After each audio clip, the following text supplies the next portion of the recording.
ननद का खाना। दीपिका एक सीधी सादी सी लड़की थी। मायके में माँ से मिली नसीहतों को गांठ बांधकर वो ससुराल ले आई थी और हर संभव कोशिश कर रही थी कि ससुराल में सब कुछ संभाल कर समझदारी से आगे बढ़ती रहे। दीपिका जितनी गंभीर और समझदार थी, उसकी ननद चित्रा उतनी ही दुष्ट और कामचोर लड़की थी। भाभी, एक कप चाय बना दो जरा, और हाँ, साथ में ना पकौड़े भी बना लाना। मैं इतने सालों से चाय नाश्ता बना रही हूँ चित्रा, लेकिन अब 15 दिन में तुम्हारी शादी होने वाली है और तुमने तो आज तक एक कप पानी उबालना भी नहीं सीखा। अगर अभी भी घर के काम करना नहीं सीखोगी तो ससुराल में गुजारा कैसे कर पाओगी? एक कप चाय के लिए भी भाभी को आवाज लगाती हो, ऐसे कैसे घर चलाओगी?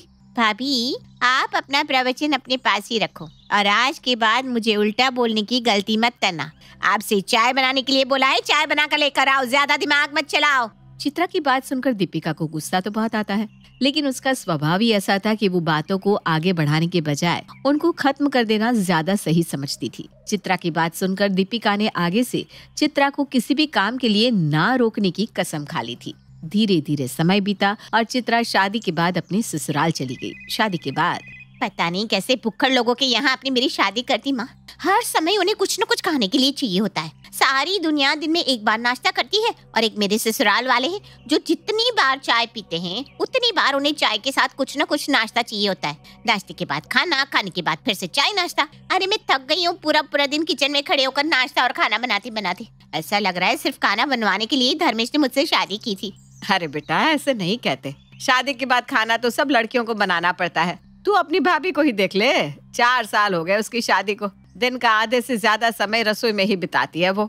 देखो मम्मी, भाभी की बात और है और मेरी बात और। भाभी तो इतने सालों से दिन रात काम कर रही है ना, उनकी तो अब आदत हो गई है। लेकिन आप तो जानती हैं, मैंने कभी एक कप चाय भी नहीं बनाई। मुझसे ये सब नहीं हो रहा है मम्मी। अरे बेटा, तो इसमें मैं क्या कर सकती हूँ बताओ? तेरी जिद थी कि तुझे शादी करके कहीं दूर नहीं जाना, इसलिए मैंने ऐसे घर में तेरा रिश्ता कराया जो हमारे घर से बस 5 मिनट की दूरी पर है। लेकिन बेटा, ऐसा तो कोई ससुराल नहीं हो सकता जहाँ पर लोग खाना ही ना खाते हो। खाना तो तुझे हर हाल में खिलाना ही होगा। मम्मी, जैसे इतने सालों से भाभी मेरे लिए खाना बना रही है, क्या आप भी नहीं बना सकती? मेरे ससुराल में बस 4 ही तो लोग हैं, क्या भाभी अपनी ननद के लिए इतना भी नहीं कर सकती? अरे लेकिन बेटा, अगर तेरी सास को पता चल गया तो क्या होगा? नहीं ना, उन्हें कुछ पता नहीं चलेगा, वो सब मेरा काम है। भाभी को तो वैसे भी आदत है ना पूरा पूरा दिन किचन में खड़े होकर खाना बनाने की। अगर 7-8 रोटी और बना देगी तो उन्हें कौन सा ज्यादा फर्क पड़ने वाला है। चल ठीक है, तू परेशान मत हो। मैं बहू से कहकर तेरे ससुराल के लिए भी खाना यहीं पर बनवा दिया करूंगी। तू रोज सुबह आकर अपना टिफिन ले जाना। ननद चित्रा की कामचोरी के कारण अब दीपिका को अपने परिवार के अलावा ननद चित्रा के साथ साथ उसकी ससुर और पति के लिए भी खाना बनाना पड़ रहा था। अरे दीपिका, इतनी रात तक तुम किचन में खाना ही बना रही हो? क्या बात है, अभी तक काम खत्म नहीं हुआ क्या तुम्हारा? क्या बताऊं, पहले आपका खाना बनाया तो उसे चित्रा टिफिन में पैक करके अपने ससुराल लेकर गई। सारा खाना खत्म हो गया था, इसलिए मैंने अपने परिवार के लिए फिर से खाना बनाया। बस इसी में लेट हो गया। अरे ये क्या तरीका हुआ? दिन में 3 टाइम आकर ये चित्रा यहीं से टिफिन पैक करवा कर ले जाती है। चाहे हमारे घर के लिए खाना बचे या ना बचे, उसे इस बात से कोई मतलब ही नहीं। बस अपना मतलब हल करने के बाद वो यहाँ से 9-11 हो जाती है। अरे आखिर ये सब कब तक चलता रहेगा? तुम साफ साफ क्यों नहीं कहती कि तुम किसी के लिए खाना नहीं बनाओगे? तुम्हारे पास कुछ ज्यादा ही समय है क्या? देखो साहिल, मैं ये सब इसलिए बर्दाश्त कर रही हूँ क्योंकि मैं मम्मी जी को परेशान नहीं करना चाहती। अगर मैंने खाना बनाने से मना किया तो सबसे पहले इस बात से मम्मी जी को ही ऐतराज होगा। आखिर चित्रा की सारी गलत बातों में उसे मम्मी की तरफ से ही तो शय मिलती है, वरना शादी के बाद भी उसकी इतनी हिम्मत कि वो रोज अपने ससुराल के लिए खाना यहाँ से बनवा कर ले जाए। अंधेर नगरी चौपट राजा, शायद ये कहावत हमारे घर के लिए ही बनाई गई होगी। सही गलत, अच्छा बुरा देखना समझना तो मम्मी ने जैसे बंद ही कर दिया है। अब अगर बीच में मैं बोलूंगा तो मुझे जोरू का गुलाम साबित कर दिया जाएगा। बस कोई अपनी गलती नहीं देखना चाहता इस घर में। साहिल अपनी पत्नी के साथ होते इस अन्याय के खिलाफ बोलना चाहता था, लेकिन घर की सुख शांति का हवाला देकर दीपिका उसे रोक लेती है। कुछ दिन इसी तरह टिफिन लाते ले जाते ही बीत जाते हैं। फिर एक दिन चित्रा रोते हुए अपने मायके आती है। अरे भाभी, आपसे किसने कहा कि आप इतना बढ़िया बढ़िया स्वादिष्ट खाना बनाकर मेरे घर पर भेजो? सादा खाना नहीं बना सकती आप? अपनी पाक कला का सारा डेमो आपको मेरे टिफिन में ही देना था क्या? अरे चित्रा, अब तुम्हारे ससुराल भेजने के लिए हम उबली हुई दाल तो नहीं भेजेंगे ना? कुछ तो ढंग का बनाकर देना ही होता है और तुम्हें तो खुश होना चाहिए। बिना हाथ पैर हिलाए 2 तरह की सब्जी, रोटी, चावल सब पका पकाया मिल रहा है और तुम हो कि अभी भी नखरे दिखा रही हो। आपकी चालाकियां ना मुझे खूब समझ में आ रही है। अब आपके इस 56 भोग के कारण मैं इतनी बड़ी प्रॉब्लम में फंस गई हूँ, उसका क्या करूँ? मेरी ननद ने आपके हाथ का स्वादिष्ट खाना चखकर ये फरमान जारी कर दिया है कि अब वो खाना अपनी भाभी यानी कि मेरे हाथों से बनवाकर अपने ससुराल ले जाया करेगी। अरे कुछ तो कह क्या इस बात का, कोई किसी को रोज रोज खाना बनाकर क्यों देगा भाई। लेकिन नहीं, मेरी सास को तो कुछ दिखाई नहीं देता। जैसे ही बेटी ने कहा वो रोज ऐसा ही स्वादिष्ट खाना खाना चाहती है, मेरी सासू माँ ने तुरंत टिफिन के लिए हाँ कर दी। हाय राम, बड़ी काम चोर है चित्रा ये तेरी ननद तो। काम ना करना पड़े इसलिए भाभी के हाथ के बने खाने की वाह कर दो और मजे से खाना बनवा कर ले जाते रहो। अब मैं क्या करूं मम्मी, मुझसे तो अपना ही 4 लोगों का खाना नहीं बन पाता, उसके लिए भी मुझे भाभी से ही खाना बनवाना पड़ता है। अब ये स्वीटी के परिवार का 6 लोगों का खाना मैं कैसे बनाऊंगी। भाभी आपने अच्छा अच्छा खाना बनाकर ये सब नाटक बहलाया है, अब आप ही ये सारा रायता समेटोगी। कल से आप एक नहीं 2 टिफिन पैक कर देना, एक मेरे ससुराल के लिए और एक मेरे ननद के लिए, ठीक है? मम्मी जी, अरे इसमें मम्मी जी क्या करेगी? अरे बना दिया तो क्या बिगड़ जाएगा तेरा, 4 रोटी और सेक लिया कर, घर में पूरा दिन खाली तो बैठी रहती है तू। ठीक है, बना दिया करूंगी। रात के समय सुना आपने, अभी तक तो चित्रा ही यहाँ से खाना बनवा कर ले जाती थी। आज मम्मी जी ने कहा है कि चित्रा की ननद के परिवार के लिए भी खाना मैं ही बना कर दिया करूँ। अरे क्या अंधेर गर्दी चल रही है इस घर में? तुम क्यों चित्रा की ननद के लिए खाना बनाओगी? चित्रा अपने परिवार के लिए खाना नहीं बना पा रही है और तुमसे उम्मीद करता है कि तुम अपने परिवार के अलावा 2 और परिवारों का खाना बनाओ। देखो साहिल, अब बहुत हो गया है, अब ये सब खत्म करना ही होगा। मैं जितना सहूंगी ये सब उतना ही बढ़ता जाएगा। दीपिका साहिल की कानमी का आइडिया बताती है। अगले दिन, ए दीपिका 11 बज रहे हैं, आज चाय मिलेगी या नहीं? मम्मी जी, मैंने तो सुबह ही चाय नाश्ता बना दिया था, लेकिन चित्रा आकर सब खाना पैक करके ले गई। फिर अपने परिवार के लिए मैंने दोबारा बनाया, उससे भी चित्रा ये कहकर ले गई कि खाना कम पड़ गया है। अब आप ही बताओ मम्मी जी, इतने सारे लोगों का 3-3 बार नाश्ता बनाने में समय तो लगता ही है ना। अभी 1 घंटा और लगेगा, तब नाश्ता बनकर तैयार हो जाएगा। तो तू 12 बजे नाश्ता करवाएगी है? तो फिर खाना कितने बजे देगी? मैं तो सुबह से खाना ही बना रही हूँ मम्मी जी, वो खाना आप तक पहुँच नहीं पा रहा है, तो इसमें मेरी तो कोई गलती नहीं है ना। हाँ ठीक है, ऐसा कर, बस 1 कप चाय पिला दे और नाश्ता रहने ही दे, सीधा खाना ही बना ले। नाश्ता 12 बजे देगी तो खाना शाम के 5 बजे खिलाएगी क्या? ठीक है मम्मी जी, मैं खाना बना देती हूँ। सास को चाय देने की कुछ देर बाद दीपिका खाना बनाने लगती है, लेकिन इस बार भी वही होता है जो सुबह नाश्ते के समय हुआ था। चित्रा जल्दबाजी में आती है और सारा खाना पैक करके ले जाती है। अरे भाभी, थोड़ी सी पनीर मटर और बना देना, इतने में ना सबका नहीं हो पाएगा, मैं थोड़ी देर में आकर बाकी का खाना लेकर जाती हूँ। दीपिका एक बार और खाना बनाती है और चित्रा उसे भी ननद के परिवार को देने के नाम पर उठा कर ले जाती है। अरे दीपिका बेटा, शाम के 4 बज गए, वे कौन से जन्म का बैर निकाल रही हो? तूने तो आज भूखा ही मार दिया हमें, खाना क्यों नहीं दे रही? मम्मी जी, चित्रा की ननद के यहाँ मेहमान आए हैं, इसलिए मैंने जो भी खाना बनाया सब चित्रा अपनी ननद के लिए भर भर कर ले गई। अरे बस कर अब ये तमाशा, मैं 1 मिनट भी और बर्दाश्त नहीं करूंगी। कोई जरूरत नहीं है दीपिका और उसकी ननद के लिए खाना बनाने की। राशन मेरा, गैस मेरा, बहू मेरी और सुबह से भूखी मैं ही बैठी हूँ और बाकी सब मुफ्त की दावत उड़ा रहे हैं। मम्मी जी, आप ही ने तो कहा था कि 4 रोटी सेकने में टाइम ही कितना लगता है, इसीलिए तो मैं खुशी खुशी सुबह से चाय नाश्ता खाना सब बनाकर चित्रा को दे रही हूँ। देख बेटा, हमने बहुत कर दिया तेरे और तेरे ससुराल के लिए, अब तू अपनी जिम्मेदारियां संभाल। अब दीपिका कल से किसी के लिए खाना नहीं बनाएगी, इसलिए तू अपना देख लेना बेटा। हमने शादी कर दी, अब तू ही तेरी जिम्मेदारियां निभाना सीख ले, वही अच्छा है। मम्मी कैसी बात कर रही हो, मुझसे खाना नहीं बनता। अरे तो सीख ले, यही समय है, सीख ले और अपने ससुराल में राज कर। हाँ? बेटी चित्रा की पूरी बात सुने बिना ही अंजू ने फोन काट दिया था। उस दिन के बाद दीपिका ने कभी ननद के लिए खाना नहीं बनाया और ननद भी माँ की शय हटते ही खुद को सुधारने की कोशिश करने लगी थी। माँ माँ माँ, एक खुशखबर लाया हूँ, ये लो मुंह मीठा करो माँ। अरे लल्ला, ऐसे भी क्या खुशखबर है? तेरी तनख्वाह तो कभी बढ़ेगी नहीं और ना ही तो मेरे लिए कोई सोना चांदी लाएगा, तो ऐसे कौन सी खुशखबर है? अरे माँ, मैं आपके लिए एक अमीर बहू ला रहा हूँ। हुआ यूं माँ कि मुझे चंचल से तो पहली नज़र में ही प्यार हो गया था जब वो मेरे गैराज में अपनी गाड़ी रिपेयर कराने आई थी। फिर उनकी गाड़ी बिगड़ती गई और वो मेरे पास आती गई और यूं ही मुलाकातें होती गई और प्यार हो गया। अरे वाह वाह वाह, जिंदगी में आज तक का सबसे अच्छा काम किया तूने, वरना सब में 0 ही लाता था तू। तो हमारा गिरीश आज की कहानी का नायक, उसका एक छोटा सा गराज होता है और एक दिन उसकी गराज में चंचल अपनी कार रिपेयर कराने आती है और यूं ही हर 10 दिन के बाद गाड़ी का कुछ न कुछ इश्यू होता रहता और चंचल गिरीश के पास आती रहती। इसी बीच दोनों को एक दूसरे से प्यार हो जाता है। एक दिन गिरीश चंचल को अपनी माँ रेवती से मिलवाता है। नमस्ते आंटी जी, कैसी हैं आप? नमस्ते बेटा, मैं ठीक हूँ, तुम बताओ। मैं भी ठीक हूँ आंटी जी। गिरीश बताते रहते हैं आपके बारे में, आपके हाथ का बना खाना बहुत अमेजिंग होता है। मैं और गिरीश टिफ़िन एक साथ खा लेते हैं कभी कभार। अरे वाह, तो बिटिया तुम शादी के लिए राजी तो हो ना? मतलब तुम्हारे माँ बाप को लल्ला के गरीब होने से कोई ऐतराज़ तो नहीं है ना?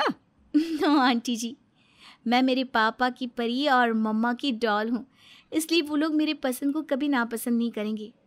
आई जस्ट लव गिरीश, बस यही काफ़ी है। रेवती को एक अमीर बहू मिलेगी यही सोचकर खुशी से वो पागल हो जाती है और चंचल को खूब मस्का लगाती है।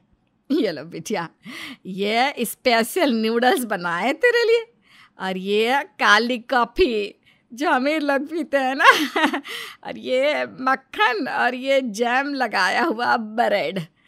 दबा के खाइयो बिटिया, कानो डर नहीं, अरे मज़े से खाओ। सर दबा दो तुम्हारा, फ़ोन यूज करने के बाद दर्द कर रहा होगा ना sir? No no aunty ji, thank you. आप भी खाइए ना मेरे साथ। काम गिरीश, हमारी फ़ोटो खींचो मेरे आईफोन में। ये लो फ़ोन, और सबसे महंगे वाले ऐप में महंगे वाला फ़िल्टर लगाकर खींचना। ओके मेरी जान। इस तरह चंचल के घर वाले भी मान जाते हैं और गिरीश और चंचल की शादी हो जाती है। गिरीश और रेवती दोनों भी बहुत खुश हो जाते हैं और अकेले में आपस में बातें करते हैं। लल्ला, तुझे बस एक ही बात पर ध्यान देना है, चंचल बहू को खुश रखने पर। उससे अगर नाराज़ किया तो मानो लक्ष्मी को नाराज़ किया। वो हमारे लिए बैंक के ATM समान है अभी। इतनी भी लालची ना बनो माँ। माना कि चंचल अमीर है, इसका मतलब ये नहीं कि हम उसके अमीर होने का फ़ायदा उठाएंगे। अरे आओ बुड़बक, जितना कह रहे हूँ उतना सुन लेना, ज़्यादा बकवास मत कर। प्यार के चक्कर में मजनू बनता रह गया तो करोड़पति कब बनेगा? ठीक है माँ, जैसा आप कहो। आखिर आप ही तो मेरी दुनिया हो, मेरा सब कुछ हो। अब आए दिन गिरीश और रेवती अमीर बहू चंचल से कुछ न कुछ महंगा मंगवाते रहते। नया घर, नया फ्रिज, नया फर्नीचर, ढेर सारा दहेज लेने के बावजूद भी उनकी डिमांड तो चलती ही रहती।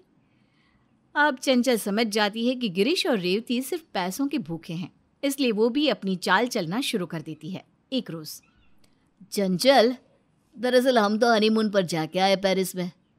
अब माँ के साथ भी जाते ना कहीं, तो आप स्विट्ज़रलैंड की टिकट बुक कर दो ना, बहुत मज़ा आएगा। आप, मैं और माँ, एक सुंदर सी फैमिली ट्रिप। हाँ चंचल बहू, मेरा बिना बचपन से सपना रहा है स्विट्ज़रलैंड जाने का, लेकिन वो थोड़ी ना मेरे पड़ोस में है इसलिए मैं कभी नहीं जा पाई वहाँ पर। अब तू ले जाएगी तो बड़ा उपकार होगा तेरा। ओके मम्मी जी, आप टेंशन ना लो, आपकी बहू है ना। एक्चुअली टिकट्स बुक होने में टाइम लगेगा, पापा के बैंक का कुछ इश्यू चल रहा है। तब तक ना आज से आपको घर का सारा काम करना होगा, क्योंकि मुझे डॉक्टर ने एक्सरे देखकर कहा है कि मुझे 2 घंटे से ज़्यादा खड़ा नहीं रहना चाहिए। हैं? ये क्या बात कर रही है तू बहू? मैं और वो भी घर का सारा काम? अरे कैसे कर पाऊंगी मैं? और हाँ गिरीश, तुम तो मेरी बहुत रिस्पेक्ट करते हो ना। चलो फटाफट तेल लाओ और मेरे घुटनों की और सर की मालिश कर दो। रेवती और गिरीश दोनों को भी चंचल की सेवा करनी पड़ती है। रेवती कभी बाथरूम में कपड़े धोते समय साबुन पर पैर रखकर फिसल जाती है, तो कभी किचन में काम करते करते खर्राटे मारते हुए सो जाती है। चंचल गिरीश और रेवती को पूरी तरह से अपना नौकर बना देती है। रात में जब दोनों भी सो रहे होते हैं तब, मम्मी जी, गिरीश उठो। क्या हुआ? क्या हुआ? वो मुझे ना आधी रात में आलू के पकोड़े खाने का मन किया है विथ फालूदा आइसक्रीम। तो माय डियर पतिदेव, जाकर कहीं से रसगुल्ले लाओ ना। और मम्मी जी आप मेरे लिए 20 प्लेट आलू के पकोड़े बना दीजिए as early as possible, okay? रात के 2:30 बजे? अरे कहाँ पर मिलेगा फालूदा? और माँ इतने पकोड़े कैसे बनाएगी? I don't know. आप दोनों मेरी इतनी छोटी सी इच्छा भी पूरी नहीं करेंगे क्या? So sad. क्या फ़ायदा इतने अच्छे पति और सास का? अरे नहीं नहीं चंचल बहू, ऐसा सोचना भी मत। मैं तेरे लिए अभी पकोड़े बना देती हूँ। और लल्ला तू, अरे आइसक्रीम जाकर बाहर ला। मेरा मतलब है बाहर जाकर आइसक्रीम ला। पागल हो गई हूँ मैं भी, हाय राम। रेवती रात की 2:30 आधी नींद में 10 प्लेट भरकर आलू के पकोड़े बनाती है और दूसरी तरफ गिरीश गलियों में और नुक्कड़ में भटक भटक कर आइसक्रीम स्टॉल ढूंढता है और पूरे 1 घंटे बाद उसे एक मेडिकल शॉप खुला मिलता है जिसमें से वो आइसक्रीम खरीदता है। दोनों माँ बेटे चंचल के पैसों का पूरी तरह इस्तेमाल करते हैं और इसलिए चंचल उनसे बदला लेती है और उन्हें नौकर बना देती है और 24 घंटे उन पर हुक्म चलाती है। मम्मी जी वो एसी का रिमोट तो पास कीजिएगा।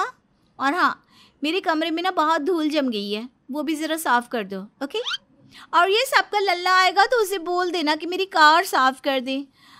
और आज ना मेरी चप्पल पर गोबर लग गया था, पता नहीं कैसे, तो उसे ज़रा धो देना। ठीक है बहू चंचल, अब मेरा मतलब है ठीक है चंचल बहू। रेवती सफाई करती है और गिरीश भी चंचल की कार साफ करता है और आस पड़ोस वाले उसे देखकर हंसते हैं।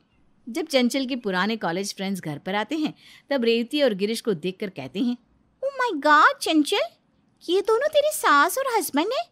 आई मीन इतने लो और मिडिल क्लास।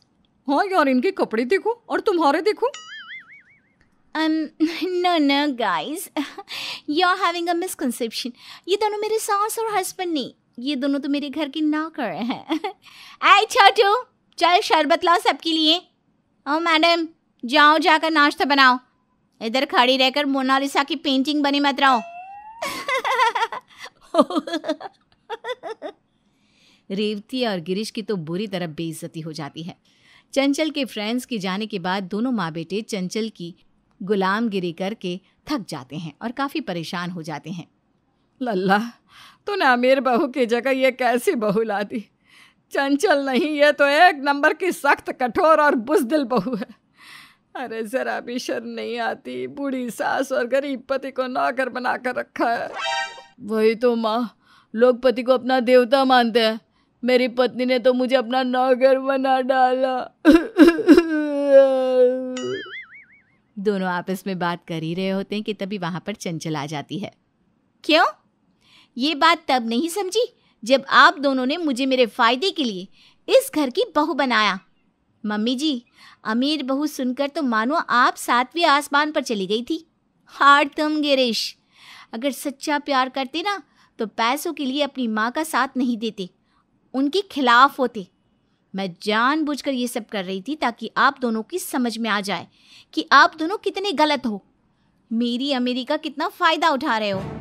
गिरीश और रेवती को अपनी गलती का एहसास हो जाता है। सॉरी चंचल, मैं सच में तुमसे प्यार करता हूँ। हाँ बहू, माफ़ कर दो, तुम तो मेरी बिटिया जैसी हो। Shut up! ना रहा ये रिश्ता, ना रही मैं इस घर की बहू, जा रही हूँ मैं। अरे बहू रुको तो। चंचल रुक जाओ प्लीज। चंचल घर छोड़कर चली जाती है। रेवती और गिरीश दोनों भी बुरी तरह पछताते रह जाते हैं।